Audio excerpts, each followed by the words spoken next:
On today's Toy Spot, while we're having a look at the Mattel Man of Steel Movie Master figures, we're looking today at Superman.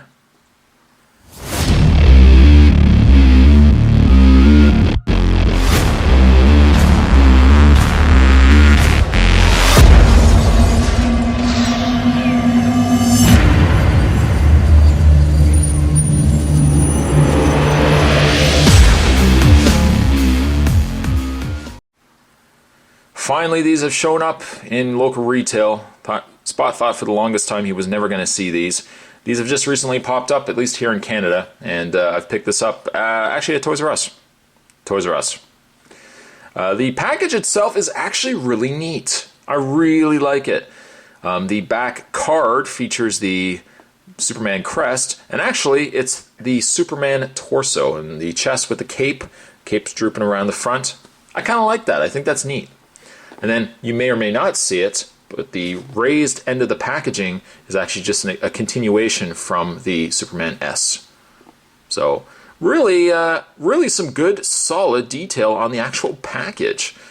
Very nice. Certainly on the back of the package, Superman Movie Masters. Look for more Movie Masters deluxe figures. Very much more, so much more.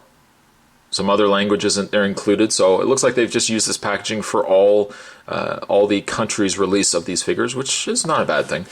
On the side of the package, the other figures that you can get are Superman Jor-El and General Zod. You know what? As much as I think this figure looks really neat, there's something to be said for what we got here in the way of figures featured on the package. Could really just be a choice of lighting. But I gotta say, the figures themselves look incredibly cool. Let me just move up to the top here. Incredibly cool on the back of the package. You know what? I'm smart enough to know that there's no way that figure in the package looks like this.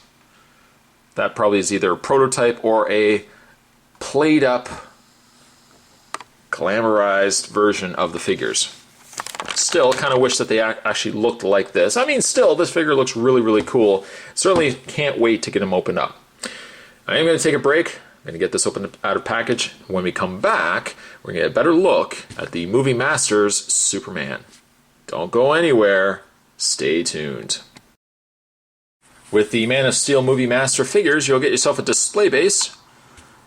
A little smaller than really what I would have been expecting. I probably assumed it would have been about this big, but it's small, but still accommodates the peg hole, which is required to hold Superman.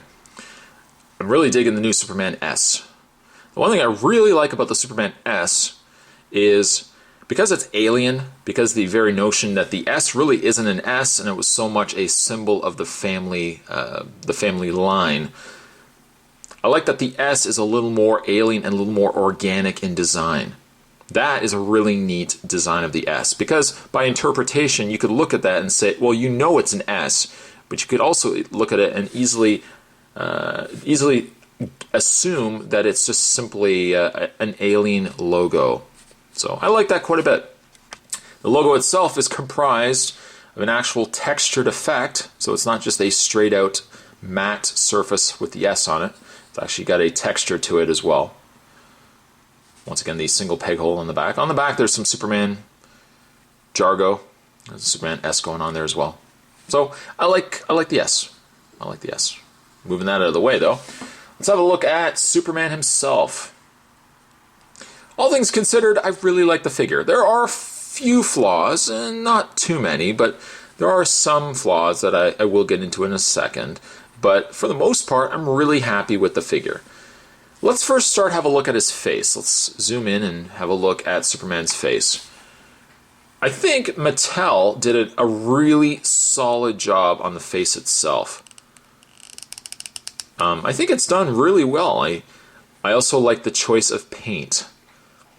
I think my biggest concern is when I was going to be picking up these eventually, I was worried that the paint and just the overall coloring of the plastic were just going to make these figures really feel cheap, or look cheap at least. Having a look though at Superman's face though, I really think they did a solid job. The paint, the black in the hair is quite vibrant. The hair is done exceptionally well as a whole. The eyes, really done well too, with the blue in the eyes. It almost looks like Superman's got a bit of a 5 o'clock, or I don't know how long it would take for Superman to start growing a beard again, but it looks like he's got a little bit maybe of shading around the lower portion of his face. That I actually really like, just because it gives some depth to the actual character's face. The sculpt on the neck is done exceptionally well also. From here, it's a really solid figure. There's the back of his hair as well. Something else that I really like about the new Superman as well is that they give him natural looking hair. What do I mean by that? I think the biggest problem for me for Superman Returns was they gave Brandon Routh this hair that it just looked like Superman's hair did not want to move. And it looked like it had been finely styled by, some expert stylist out there. And aside from Superman's hair getting wet, it didn't look like it wanted to move. This Superman, on the other hand, just looks like some guy with combed hair. And in some cases, it looks like it's messy. It's got a little matting on the back, but it looks nice. It's about spending a lot of time talking about Superman's hair. Anyways, unfortunately, I guess one thing that looks to be omitted is the Superman curl in the hair itself, but I'm really fine with that. That doesn't bother me too much. Now, one thing that you probably saw as Spot was rotating the head is I have a slight problem with the head itself. It is really fixed on there. I don't know what it is, but in the way of his articulation, I'll just get to that in a second, his head can move down. But if you notice, it actually has to almost dislodge from itself, and you can start seeing a separation in the neck when you move the head down. When you move the head up, the same idea. You have to kind of take it, and that back of his hair has to unlodge itself and actually has to go behind the neck again. So that's a bit of an issue for me. I can't seem to really rotate the head back and forth, though. It looks like it doesn't really want to. It could ultimately just be this figure. Maybe it's not everybody's figure, but I find the hair, or it's maybe just the head as a whole, there's something that's preventing this head from really rotating.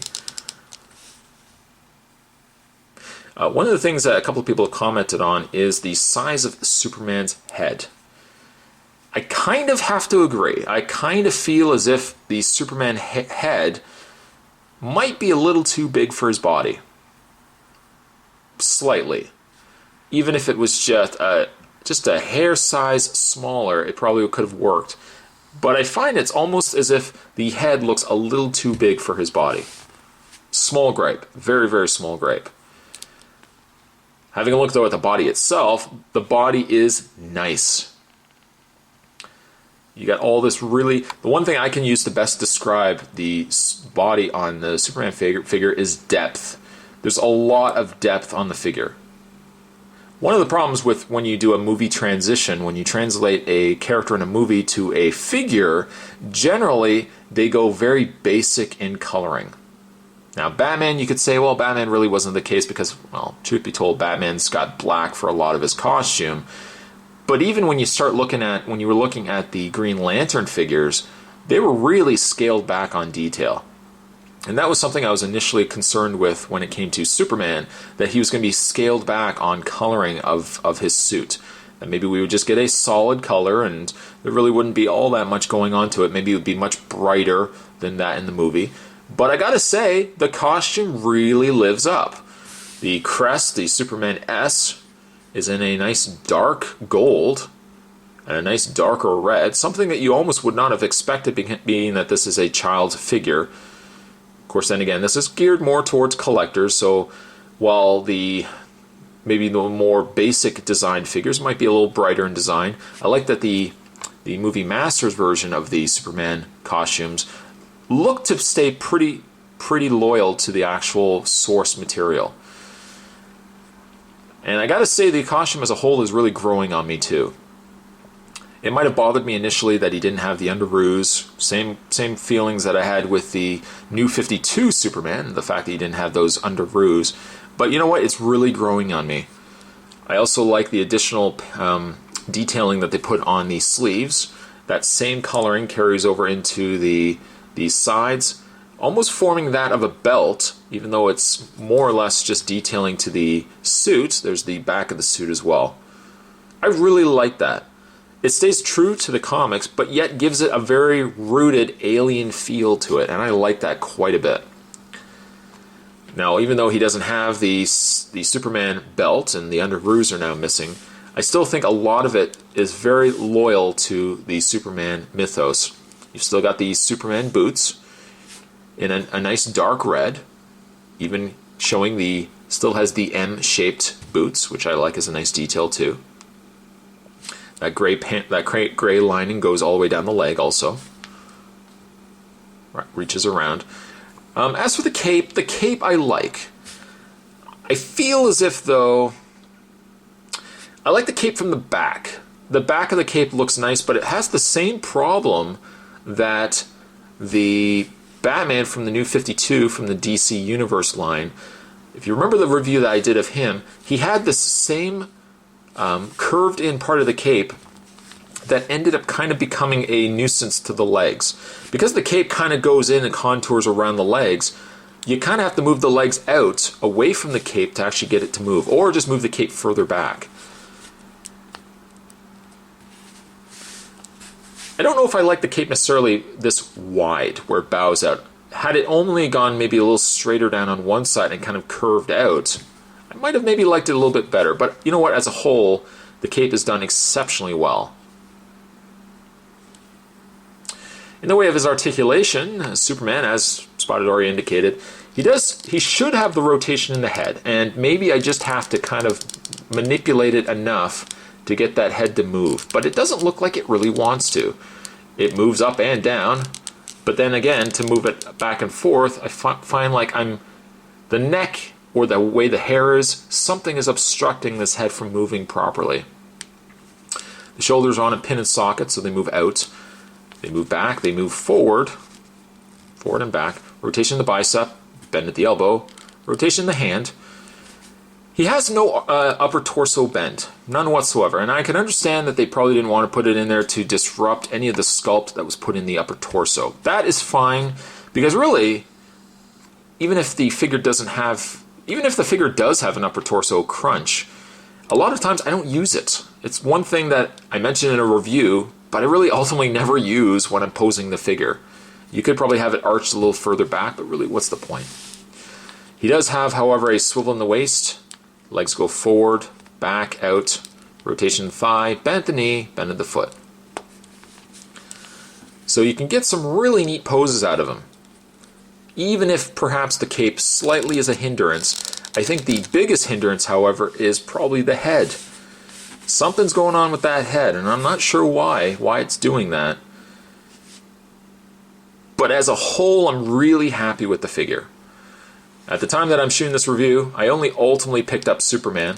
I'm going to go back and pick up Jor-El as well as General Zod. My overall feeling of the figure is I really like it. I really like what they've done with it. At some point, I'm hoping that Hot Toys does eventually release a Man of Steel Superman in their premium scaled figures. That would be something I would definitely pick up. From a smaller figure perspective, on a figure scale, to get them in a 6-inch variety, I really think they did a good job. I really, really think that Mattel did a solid job on it.